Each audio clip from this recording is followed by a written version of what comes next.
បងប្អូនសូមស្វាគមន៍មកកាន់កម្មវិធីសេសានឥឡូវវីដេអូនេះខ្ញុំចង់បង្ហាញជូនបងប្អូនតាក់ទងជាមួយនឹងមុខងារឆាតទិញណាឥឡូវយើងឧទាហរណ៍ថាយើងចង់ទិញឈុតកាត់ស្មៅនេះមួយចុះបាទអញ្ចឹងយើងអាចនេះយើងចុចកន្លែងឆាតនេះយើងឆាតជជែកជាមួយអ្នកលក់អីចឹងណាបាទឆ្លើយឆ្លងអីចឹងទៅយើងអាចសួរមានស្តុកទេ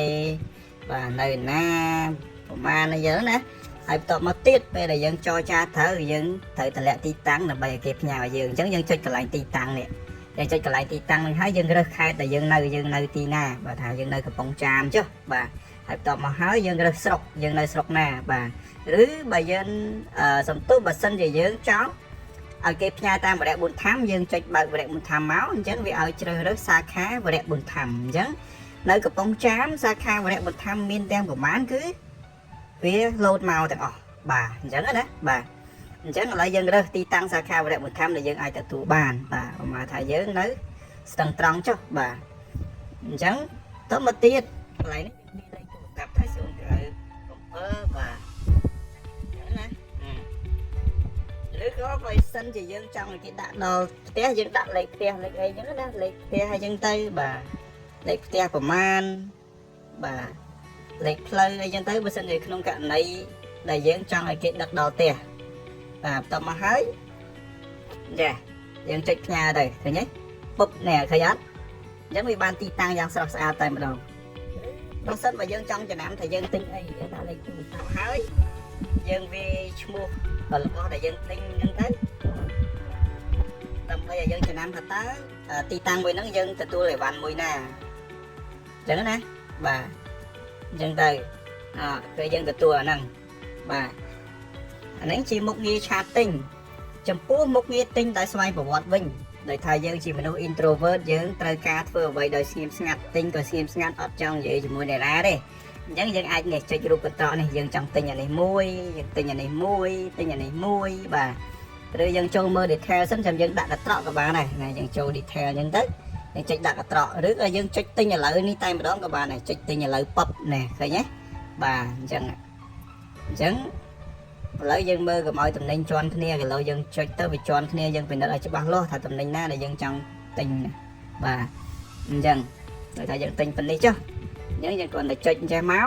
ហើយយើងវាឈ្មោះវាលេខទូរស័ព្ទអញ្ចឹងទៅអានេះគឺវា save ឲ្យស្រេចដោយសារយើងធ្លាប់កំងណាហើយយើងរើសទីតាំងយើងទទួលទៅនៅណាកំពង់ចាមហើយយើងចង់ទទួលតាមវរៈបុណ្យធម្មយើងបើកវរៈបុណ្យធម្មអញ្ចឹងមកបាទយើងនៅណាកន្ទួតបាទឬក៏វរៈបុណ្យធម្មសាខាណាដែលយើងអាចទទួលបានបាទស្ទឹងត្រង់អញ្ចឹងទៅ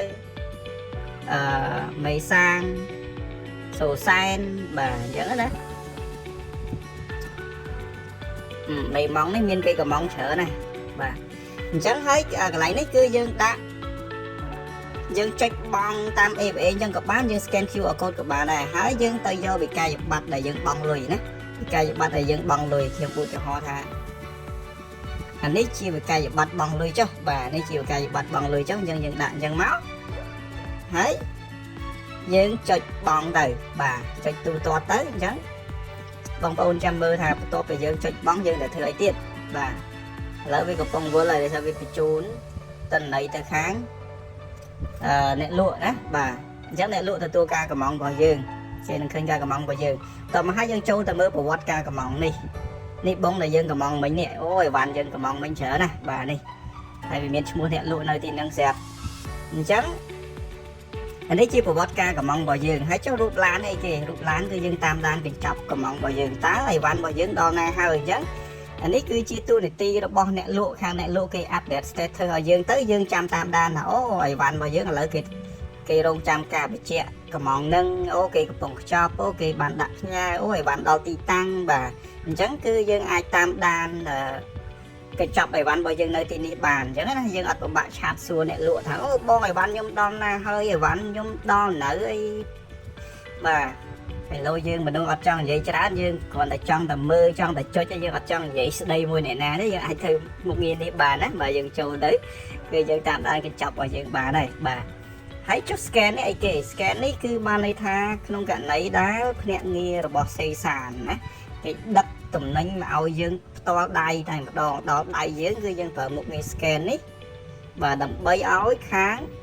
ភ្នាក់ងារដឹកជញ្ជូនគេ scan បញ្ជាក់ថាយើងបានទទួលអីវ៉ាន់ហើយនេះគឺជាការផ្ទៀងផ្ទាត់ម្ចាស់អីវ៉ាន់ណាបាទម្ចាស់អីវ៉ាន់ថាបានទទួលហើយអញ្ចឹងយើងបើក QR ឲ្យខាងដឹកជញ្ជូនគេ scan ទៅអញ្ចឹងបានន័យថាមុខងារនេះគឺអត់ចាំបាច់ទេបងប្អូនមិនបាច់ប្រើក៏បានដែរណាបាទនេះគឺយើងតាមដានហើយចុះបងប្អូនឃើញរូបញញូនេះអីគេដែររូបញញូនេះក្នុងករណីដែលបាទទំនិញលើសពី5ថ្ងៃយើងអត់តន់ទទួលបានទំនិញហ្នឹងបាទន័យថាយើងកំងយូរហើយអត់ដូចអត់ឃើញទំនិញមកអញ្ចឹងយើងអាចដាក់ពាក្យបណ្ដឹងទៅខាងរដ្ឋបាលកម្មវិធីដើម្បីធ្វើការស៊ើបអង្កេតទៅលើ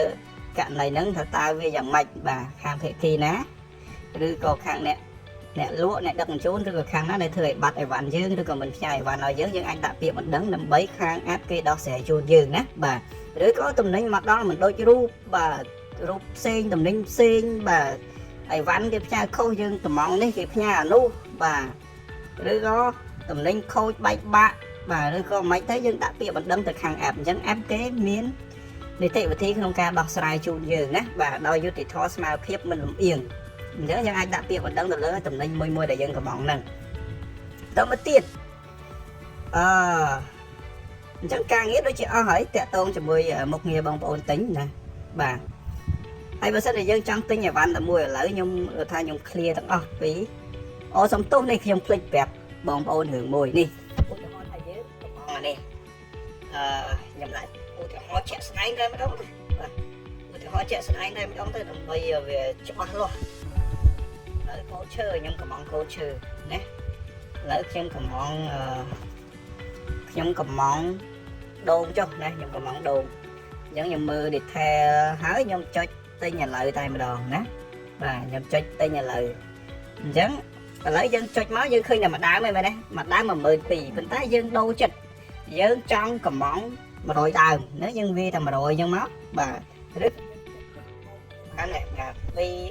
4 5 6 7 8 9 10តែបើយើងចង់កំងច្រើន300ដើមយើងវាតែម្ដងណាបាទ500ដើមយើងវាតែម្ដងណា5000ដើមអញ្ចឹងលុយគឺវាបូកឲ្យអូតូនៅទីនេះតែម្ដងណាគឺវាបូកលុយអូតូហើយអានេះគឺយើងដូរឈ្មោះដូរលេខអីបានប៉ុន្តែយើងដោយសារយើងធ្លាប់កំងសាមុនអញ្ចឹងវាចំណាំ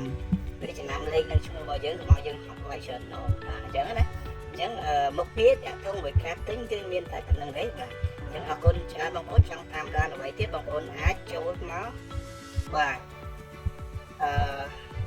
តាមដាន Facebook page ឬក៏ channel Telegram របស់ខាងសេសានដើម្បីឲ្យយើងស្វែងយល់បន្ថែមតាក់ទងមួយការប្រើប្រាស់ app សេសាននៅក្នុងការទិញឬលក់ទំនិញណាបាទអញ្ចឹងថ្ងៃនេះគឺខ្ញុំធ្វើបទបង្ហាញជូនបងប្អូនដែរគាត់ត្រូវការទិញជាអតិថិជនណាបាទហើយនៅបន្ទាប់យើងនឹងធ្វើការបង្ហាញជូនតាក់ទងមួយភាគីខាងអ្នកលក់អ្នកលក់នឹងប្រើប្រាស់ app នេះយ៉ាងដូចម្តេចនៅក្នុងការលក់ដូរការគ្រប់គ្រងការលក់ដូររបស់ខ្លួនហ្នឹងបាទអញ្ចឹងណាអញ្ចឹងអរគុណច្រើនបងប្អូនអរគុណ